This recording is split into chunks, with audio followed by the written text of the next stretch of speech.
Perkenalkan, saya Nabila Nazla dengan NPM 191109004. Di sini saya akan mempresentasikan materi dengan judul Suhu dan Kalor. Pada video kali ini, untuk memenuhi tugas mata kuliah Pengembangan Media Pembelajaran Fisika dengan dosen pengampu Bapak Irwan Dani MPD. Baik, materi yang akan kita bahas kali ini adalah tentang suhu dan kalor.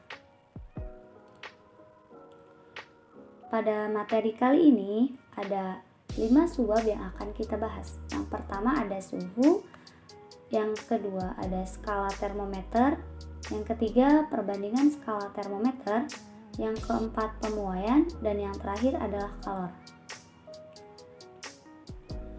Untuk pertama yang akan kita bahas adalah suhu. Suhu adalah derajat panas atau dingin suatu benda. Nilai suhu suatu benda dapat ditentukan menggunakan termometer. Kemudian ada skala termometer. Terdapat 4 skala umum yang digunakan untuk termometer. Yang pertama ada Celsius, yang kedua ada Reaumur, yang ketiga ada Fahrenheit, dan yang terakhir ada Kelvin.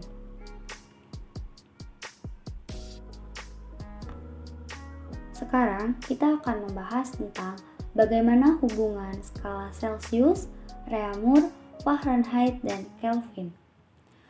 Untuk hubungan skala Celsius dan Reaumur adalah T Celsius sama dengan 5/4 T Reaumur atau T Reaumur sama dengan 4/5 T Celsius.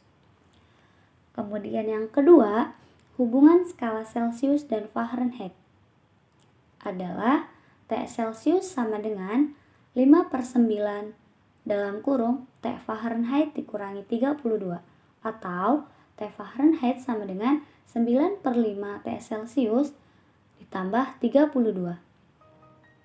Yang ketiga, hubungan skala Celsius dan skala Kelvin adalah T Celsius sama dengan T Kelvin dikurangi 273 atau T Kelvin sama dengan T Celsius ditambah 273.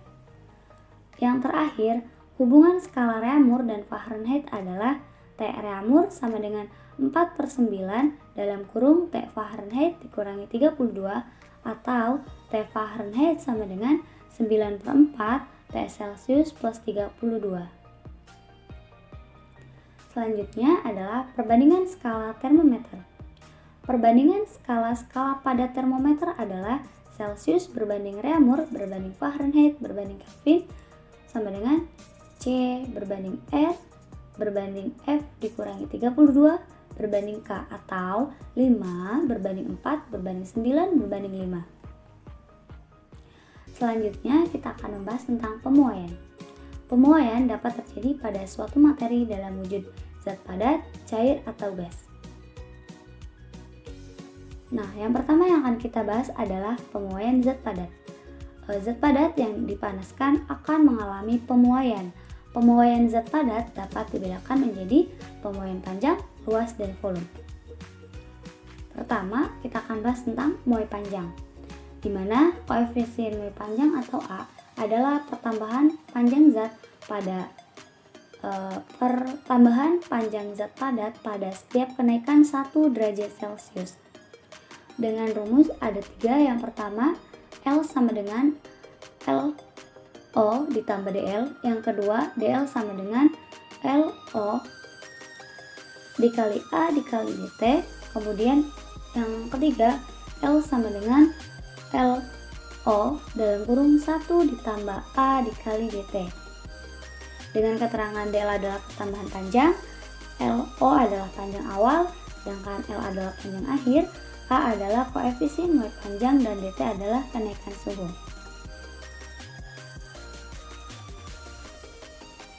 Nah, selanjutnya akan kita bahas tentang muai luas. Koefisien Moy luas adalah pertambahan luas zat padat pada setiap kenaikan 1 derajat Celcius. Koefisien Moy luas nilainya sama dengan 2 kali koefisien Moy panjang, di mana rumusnya adalah A sama dengan AO ditambah DA. Kemudian yang kedua, DA sama dengan AO dikali B dikali DT. Kemudian A sama dengan AO dalam kurung 1 ditambah B dikali DT. Sehingga B sama dengan 2A. Dan keterangan DA adalah pertambahan luas, AO adalah luas awal, A adalah luas akhir, B adalah koefisien Moy luas, A adalah koefisien Moy panjang, dan DT adalah kenaikan suhu. Selanjutnya ada Moy volume, di mana koefisien Moy volume adalah pertambahan volume zat pada setiap kenaikan 1 derajat Celcius dengan rumus dV sama dengan VO dikali G dikali DT. Yang kedua ada dV sama dengan VO dikali G dikali dV. Kemudian yang ketiga ada V sama dengan VO dalam kurung 1 ditambah G dikali DT, sehingga G sama dengan 3A, dengan keterangan tertera sebagai berikut. Lanjut, kita akan membahas tentang pemuaian pada zat cair. Pemuaian air yang tidak teratur tersebut dinamakan anomali air. Oleh karena itu, massa paling tinggi pada suhu 4 derajat Celcius. Yang selanjutnya kita akan membahas tentang pemuaian zat gas, di mana jika suatu gas dipanaskan maka akan terjadi pemuaian volume. Nah, besarnya nilai untuk sesama gas sama dengan 1/273 derajat Celcius min 1. Dengan rumus dV sama dengan VO dikali G dikali DT, kemudian dV sama dengan VO dikali G dikali DT, V sama dengan VO dalam kurung 1 ditambah G dikali DT. Nah, pada pemuaian zat gas dapat dibedakan menjadi 3, yaitu pemuaian gas pada suhu tetap atau isotermal dengan rumus P1 V1 sama dengan P2 V2. Yang kedua ada pemuaian gas pada tekanan tetap atau isobar dengan rumus V1 per T1 sama dengan V2 per T2. Yang ketiga ada pemuaian gas pada volume tetap atau isohorik dengan rumus P1 per T1 sama dengan P2 per T2. Dimana untuk P1 itu adalah tekanan gas pertama, terus P2 tekanan gas kedua, V1 volume gas pertama, V2 volume gas kedua, T1 suhu gas pertama, dan T2 suhu gas kedua. Selanjutnya kita akan membahas mengenai kalor. Kalor adalah bentuk energi yang berpindah dari benda yang bersuhu lebih tinggi ke benda yang bersuhu lebih rendah. Kalor dapat menyebabkan perubahan suhu dan wujud suatu benda. Kalor satuannya adalah kalori. 1 kilokalori sama dengan 1000 kalori. 1 kilokalori atau 1 kcal adalah kalori yang dibutuhkan untuk menaikkan suhu 1 kg air sebesar 1 derajat Celcius. Kemudian kita akan membahas tentang perubahan suhu zat. Benda-benda yang bersuhu lebih tinggi daripada lingkungan di sekitarnya memiliki kecenderungan melepaskan kalor. Sebaliknya, benda-benda yang bersuhu lebih rendah daripada lingkungannya memiliki kecenderungan menerima kalor. Nah, besarnya kalor atau Q baik yang dilepaskan maupun diserap yaitu Q sama dengan MC kali delta T. Nah, sedangkan kapasitas kalor sendiri adalah jumlah kalor yang diperlukan untuk menaikkan suhu 1 derajat Celcius. Dimana pada rumus asas Black disebutkan banyaknya kalor yang dilepaskan sama dengan kalor yang diserap. Memenuhi hukum kekekalan energi, Q lepas sama dengan Q terima.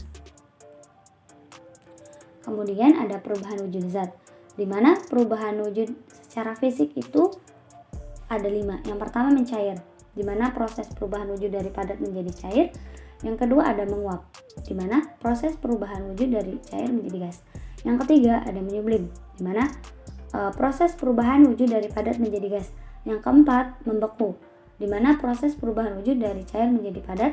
Yang kelima mengembun, di mana proses perubahan wujud dari gas menjadi cair. Kemudian kita akan membahas tentang kalor lebur, di mana banyaknya kalor untuk mengubah wujud 1 gram zat dinamakan kalor laten. Kalor lebur zat sama dengan kalor bekunya, sedangkan kalor uap yaitu kalor untuk mengubah dari cair menjadi gas.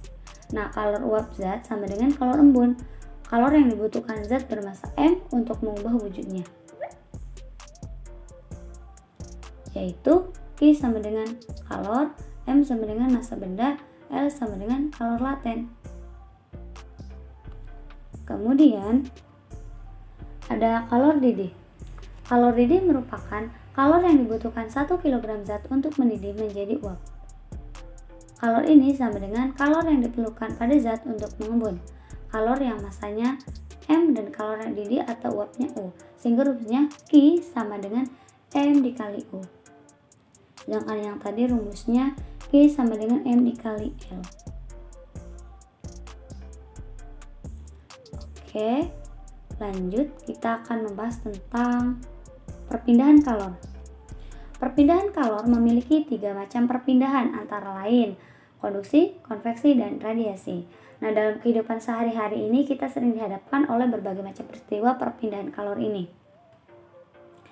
Yang pertama yang akan kita bahas adalah konduksi, di mana konduksi ini merupakan perpindahan panas melalui zat padat yang tidak ikut atau mengalami perpindahan. Nah, apabila ujung sebatang logam dipanaskan di atas api, maka ujung yang lain akan menjadi panas. Hal ini menunjukkan kalor berpindah ke bagian yang memiliki suhu yang lebih rendah. Contohnya, tutup panci yang menjadi panas ketika digunakan untuk memasak. Benda yang terbuat dari logam akan terasa hangat atau panas jika ujung benda dipanaskan. Misalnya, ketika memegang kembang api yang sedang dibakar. Yang ketiga, ada knalpot motor yang menjadi panas saat mesin dihidupkan. Yang keempat, ada mentega yang panas di wajan menjadi meleleh karena panas. Rumus perpindahan secara konveksi I per T sama dengan IA delta T per L, di mana K sama dengan konduktivitas termal, A-nya luas batang, L panjang batang, dan delta T merupakan perubahan suhu. Selanjutnya kita akan membahas tentang konveksi. Konveksi merupakan perpindahan panas melalui aliran yang zat perantaranya itu ikut berpindah. Nah, jika partikelnya berpindah dan mengakibatkan kalor merambat, maka akan terjadi konveksi. Konveksi terjadi pada zat cair dan gas. Contohnya, gerakan naik dan turun air ketika saat dipanaskan, gerakan naik dan turun kacang hijau kedelai dan lain pada saat dipanaskan, terjadinya angin darat dan angin laut, gerakan balon udara, asap cerobong pabrik yang membumbung tinggi. Rumusnya adalah Q per T sama dengan H delta T, di mana H itu koefisien konveksi, A-nya luas batang, dan delta T perubahan suhu. Nah, yang ketiga ada radiasi, di mana radiasi ini merupakan perpindahan panas tanpa zat perantara. Radiasi juga biasanya dapat disertai cahaya. Contohnya, panas matahari sampai ke bumi walaupun hanya melalui ruang hampa. Yang kedua, tubuh terasa hangat pada saat berada di dekat sumber api. Yang ketiga, menetaskan telur unggas dalam lampu. Yang keempat, pakaian menjadi kering ketika dijemur di bawah terik matahari. Rumusnya adalah Q per T sama dengan epsilon delta T pangkat 4, di mana epsilon sama dengan konstanta Stefan-Boltzmann. Kemudian A ini tulas batang, E itu emisivitas, dan T nya adalah suhu. Nah, kita lanjut ke contoh soal. Peristiwa-peristiwa berikut berkaitan dengan proses perpindahan kalor. Yang pertama ada besi yang dibakar, salah satu ujungnya beberapa saat kemudian ujungnya itu terasa panas.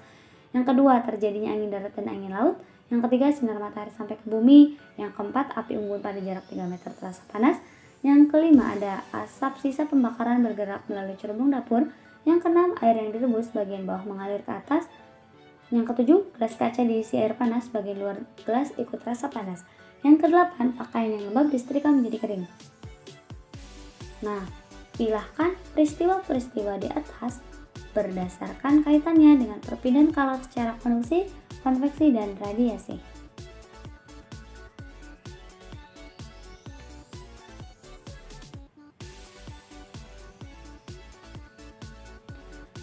Nah, kita akan bahas yang pertama itu besi yang dibakar salah satu ujungnya beberapa saat kemudian ujung yang lain terasa panas. Ini disebut konduksi. Yang kedua, terjadi angin darat dan angin laut itu adalah konveksi. Yang ketiga, sinar matahari sampai ke bumi adalah radiasi. Yang keempat, api unggun pada jarak 3 meter terasa panas. Ini adalah radiasi. Yang kelima, asap sisa pembakaran bergerak melalui cerubung dapur. Itu namanya konveksi. Yang keenam, air yang direbus bagian bawah mengalir ke atas. Itu disebut konveksi.